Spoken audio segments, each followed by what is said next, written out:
ഒഡേസയെക്കുറിച്ച് നല്ല സിനിമയ്ക്കു വേണ്ടിയുള്ള കൂട്ടായ സാഹോദര്യം, എങ്ങനെ സിനിമയിലൂടെ ജനങ്ങളുമായി സംവേദിക്കണമെന്നുള്ള യാഥാർത്ഥ്യബോധം, അതിന്റെ പ്രകാശനമാണ് ഒഡേസ. നല്ലൊരളവോളം ജനങ്ങളുമായി ഇടപഴകാനും സിനിമകൾ പ്രദർശിപ്പിക്കുവാനും ഒഡേസയ്ക്ക് കഴിഞ്ഞിട്ടുണ്ട്.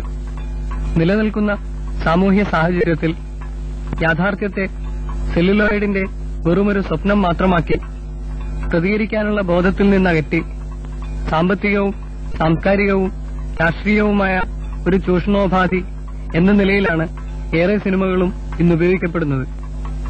കലാമാധ്യമം എന്ന തലത്തിൽ പൂർത്തീകരിക്കപ്പെട്ട ഒരു ചിത്രമാണ് ഒഡേസയുടെ അമ്മ അറിയാൻ.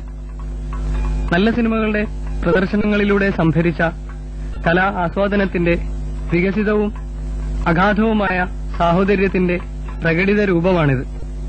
ഈ സാഹോദര്യം ചലച്ചിത്ര പ്രദർശനത്തിലൂടെയും നിർമ്മാണത്തിലൂടെയും ഇനിയും വിപുലപ്പെടുത്തേണ്ടതുണ്ട്. സാമൂഹ്യബോധത്തിന്റെ മാനദണ്ഡത്തിൽ ഒഡേസയുടെ പ്രവർത്തനങ്ങളെ വികസിപ്പിക്കുവാൻ നമുക്ക് ആത്മാർത്ഥമായി സഹകരിക്കാം.